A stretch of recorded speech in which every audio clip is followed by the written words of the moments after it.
नमस्कार आदाब दोस्तों, चलिए आज हम आपके लिए लिख रहे हैं देश और दुनिया की ताजा बड़ी खबरें। फटाफट एक एक कर सभी खबरों को आज आपको विस्तार से बताएंगे, तो वीडियो को आप अंत तक जरूर देखें। पहली खबर में आपको बताएंगे लोकसभा चुनाव से पहले मोदी को बड़ा झटका, मध्य प्रदेश में बनेगी कांग्रेस की सरकार। टाइम्स नाउ ने ओपिनियन पोल किया जारी, भाजपा को तगड़ा झटका। वहीं दोस्तों अगली खबर में आपको बताएंगे राहुल गांधी ने बताई हिंदू की परिभाषा, बोले भय से मुक्त होकर सत्य के समुद्र में समा जाने वाला ही असली हिंदू। वहीं दोस्तों आपको बताएंगे तेलंगाना चुनाव से पहले सीएम केसीआर को फिर बड़ा झटका, बीआरएस के एक और बड़े नेता ने दिया इस्तीफा, कांग्रेस में होंगे शामिल। वहीं दोस्तों अगली खबर में आपको बताएंगे जयपुर मामले पर सपा सांसद एसटी हसन ने दी खुली धमकी, कहा देश में 2-4 लाख नहीं करोड़ों मुसलमान हैं, अगर इस तरह से उनके साथ बर्ताव किया जाएगा तो आगे चलकर क्या असर होगा मैं और आप अच्छी तरह से समझते हैं। वहीं दोस्तों आपको बताएंगे पुरानी पेंशन के लिए कर्मचारियों ने मोदी सरकार के खिलाफ खोला मोर्चा, बहाली को लेकर दिल्ली के रामलीला मैदान में किया जोरदार प्रदर्शन, मोदी सरकार की बड़ी मुश्किलें। वहीं दोस्तों आपको बताएंगे योगी सरकार ने सुप्रीम कोर्ट में किया बड़ा दावा, माफिया अतीक अहमद और उनके भाई अशरफ की हत्या मामले में पुलिस को दी क्लीन चिट। वहीं दोस्तों अगली खबर में आपको बताएंगे लोकसभा चुनाव से पहले मोदी सरकार ने देश की जनता को दिया महंगाई का एक और बड़ा झटका, आज से 219 रुपये महंगा हुआ कमर्शियल गैस सिलेंडर। दोस्तों सभी खबरों को एक एक कर विस्तार से आपको बताने वाले, वीडियो को दिल से लाइक कर चैनल को सब्सक्राइब जरूर कर लें। इसी के साथ पहली बड़ी खबर के शान में लोकसभा चुनाव से पहले मोदी को बड़ा झटका, मध्य प्रदेश में बनेगी कांग्रेस की सरकार। टाइम्स नाउ ने ओपिनियन पोल किया जारी, बीजेपी को तगड़ा झटका। दरअसल आपको बता दें मध्य प्रदेश में इसी साल अंत में नवंबर-दिसंबर में विधानसभा चुनाव होने जा रहे हैं। अभी हाल ही में बीजेपी ने अपने 79 उम्मीदवारों के नाम घोषित कर दिए हैं। हालांकि अभी तक कांग्रेस में उम्मीदवारों के नामों का ऐलान नहीं किया गया है। ऐसे में प्रदेश में किसकी सरकार बनेगी इसका फैसला जनता को करना है। विधानसभा चुनाव को लेकर कई तरह के दावे किए जा रहे हैं। इसी बीच टाइम्स नाउ नव भारत ने ओपिनियन पोल मध्य प्रदेश का जारी कर दिया है। नए सर्वे रिपोर्ट के मुताबिक अगर आज मध्य प्रदेश में विधानसभा चुनाव कराए जाए तो बीजेपी को बड़ा झटका लग रहा है। बीजेपी को महज 102 से 110 सीटें मिल सकती हैं, जबकि कांग्रेस पार्टी अपनी सरकार बनाती दिख रही है।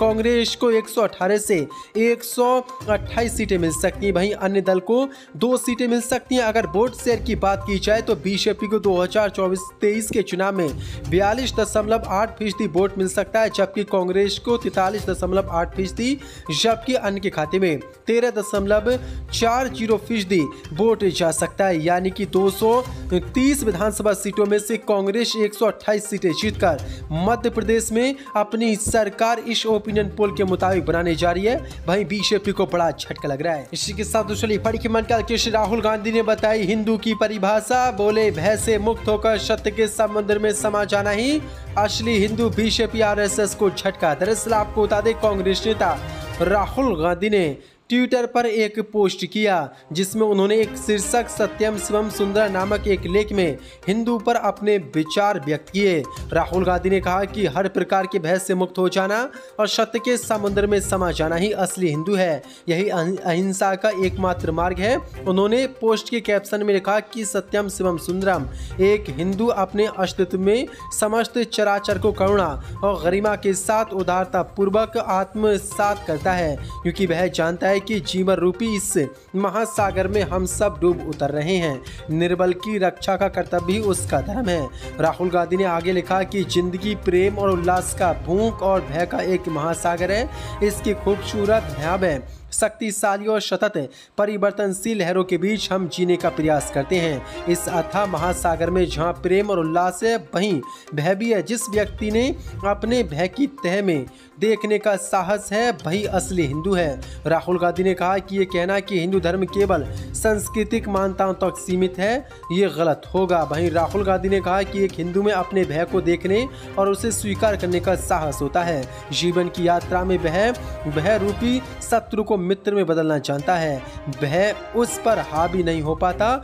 हिंदू सभी से प्रेम करता है। वह जानता है कि महासागर में तैरने के सबके अपने अपने तरीके हैं। जो बड़ी अपडेटर राहुल गांधी ने लोकसभा चुनाव से पहले हिंदू की परिभाषा बताई है, जिसके बाद बीजेपी आरएसएस की नींद उड़ गई। इसी के साथ चली बड़ी खबर का किशन जयपुर मामले पर सपा सांसद एसटी हसन ने दी खुली धमकी। कहा देश में 2-4 लाख नहीं करोड़ों मुसलमान ऐसा बर्ताव करोगे तो आगे चलकर क्या होगा इससे अच्छी तरह समझा जा सकता है। दरअसल आपको बता दें, राजस्थान की राजधानी जयपुर में सड़क हादसे के बाद हुए विवाद और मारपीट के बाद एक मुस्लिम युवक की मौत को लेकर अब बड़ी अपडेट निकल के सामने आई। मुरादाबाद से समाजवादी पार्टी के सांसद एसटी हसन ने खुली धमकी दी है। उन्होंने कहा कि देश में 2-4 लाख नहीं बल्कि करोड़ों मुसलमान हैं। अगर ऐसा बर्ताव हुआ तो आगे चलकर क्या होगा इससे अच्छी तरह समझा जा सकता है। एसटी हसन ने बीजेपी पर हिंदू मुसलमान की राजनीति करने का आरोप लगाते हुए कहा कि अगर बाइक टकराने की घटना में भी हिंदू मुसलमान शुरू कर देंगे तो देश कहाँ पर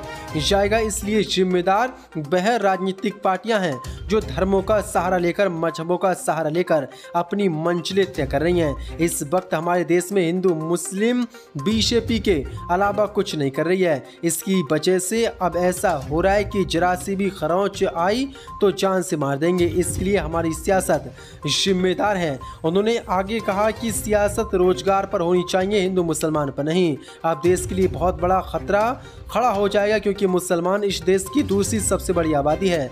2-4 लाख नहीं है, देश में करोड़ों मुसलमान हैं। अगर इस तरह के उनके साथ बर्ताव किया जाएगा तो आगे चलकर क्या हश्र होगा मैं और आप अच्छी तरह समझ रहे हैं। जो बड़ी अपडेट है, खुली धमकी उन्होंने ये दी। तेलंगाना चुनाव से पहले केसीआर को फिर बड़ा झटका। बीआरएस के एक और बड़े नेता ने दिया इस्तीफा, कांग्रेस में होंगे शामिल। दरअसल आपको बता दें, तेलंगाना में जैसे जैसे विधानसभा चुनाव का समय नजदीक आता जा रहा है वैसे वैसे हर दिन के साथ सीएम चंद्रशेखर राव को नया झटका लग रहा है। रविवार को एक बार फिर से सत्तारूढ़ भारत राष्ट्रीय समिति बीआरएस को उस समय बड़ा झटका लगा जब पार्टी का दावा नेता और तेलंगाना विधानसभा परिषद के सदस्य काशी रेड्डी नारायण रेड्डी ने अपनी पार्टी से इस्तीफा दे दिया।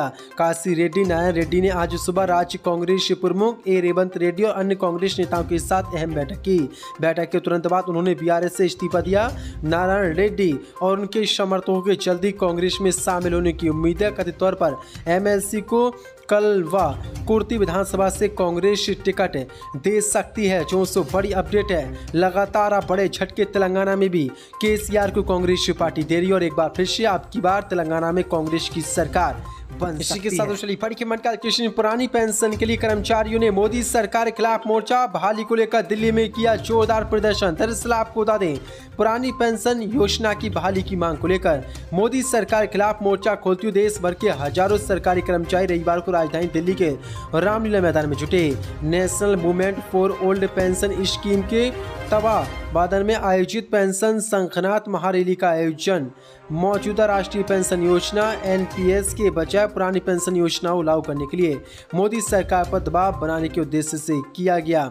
बड़ी अपडेट है, रैली के आयोजकों ने मीडिया कर्मियों से कहा कि 4 राज्य पहले ही ओपीएस लागू करने की घोषणा कर चुके हैं तो मोदी सरकार इसे लागू क्यों नहीं कर सकता। देश के विभिन्न हिस्सों से हजारों सरकारी कर्मचारियों ने रामलीला मैदान में रैली का हिस्सा लिया। महाराष्ट्र के पुणे से आए जितेंद्र ने कहा कि देश में 2014 से और महाराष्ट्र में 2005 से पुरानी पेंशन योजना बंद है। हमें एनपीएस नई योजना नहीं चाहिए, हमें ये शेयर बाजार योजना नहीं चाहिए। संविधान भी कहता है कि पुरानी पेंशन हमारा अधिकार है, इसलिए मोदी सरकार पुरानी पेंशन योजना को देश में लागू करे, नहीं तो बड़ा आंदोलन अब ये लगातार होता जाएगा। जो बड़ी अपडेट है, लोकसभा चुनाव से पहले अब कर्मचारियों ने मोदी सरकार के खिलाफ मोर्चा खोल डाला है। इसी के साथ बड़ी खबर यूपी की योगी सरकार ने सुप्रीम कोर्ट में किया बड़ा दावा। माफिया अतीक अहमद और उनके भाई अशरफ की हत्या मामले में पुलिस को दी क्लीन चिट। दरअसल आपको बता दें, उत्तर प्रदेश की योगी सरकार ने उच्चतम न्यायालय से कहा कि माफिया और पूर्व लोकसभा सदस्य अतीक अहमद और उनके भाई अशरफ अहमद की 15 अप्रैल को प्रयागराज में हत्या के संबंध में की जा रही जांच में पुलिस की कोई गलती नहीं पाई गई है। शीर्ष अदालत में याचिका के जवाब में दाखिल एक स्थिति रिपोर्ट में उत्तर प्रदेश की योगी सरकार ने कहा कि उसने 2017 के बाद से गैंगस्टर विकास दुबे के मारे जाने समेत विभिन्न पुलिस मुठभेड़ों और अन्य घटनाओं की निष्पक्ष जांच सुनिश्चित करने में कोई कसर नहीं छोड़ी है। अहमद और अशरफ को 15 अप्रैल को पत्रकार बनकर आए 3 लोगों ने उस समय बहुत करीब से गोली मारी थी जब पुलिसकर्मी उन्हें जांच के लिए मेडिकल कॉलेज ले जा रहे थे।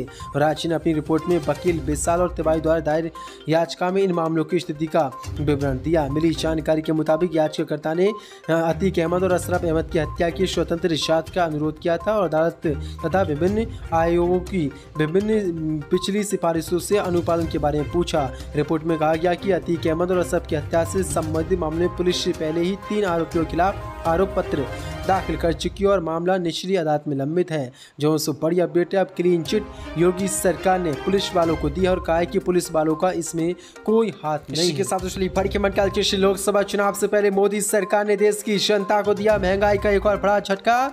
आज से 209 रुपये महंगा हुआ कमर्शियल गैस सिलेंडर। दरअसल आपको बता दें, मोदी सरकार ने 2024 के लोकसभा चुनाव से पहले देश की जनता को एक और बड़ा झटका दिया है। आपको बता दें, ऑयल मार्केटिंग कंपनियों ने आम लोगों की जेब पर एक और बड़ा बोझ दिया है। सूत्रों के अनुसार तेल कंपनियों ने कमर्शियल एलपीजी गैस सिलेंडर के दाम बढ़ा दिए हैं। 19 किलोग्राम वाले बड़े एलपीजी गैस सिलेंडरों की कीमत 1 अक्टूबर से 2,209 रुपये बढ़ जाएगी। 19 किलो एलपीजी सिलेंडर की दिल्ली खुदरा बिक्री 1 अक्टूबर से 1731 रुपये 50 रुपये सिलेंडर होगी। हालांकि घरेलू एलपीजी सिलेंडर के दामों में कोई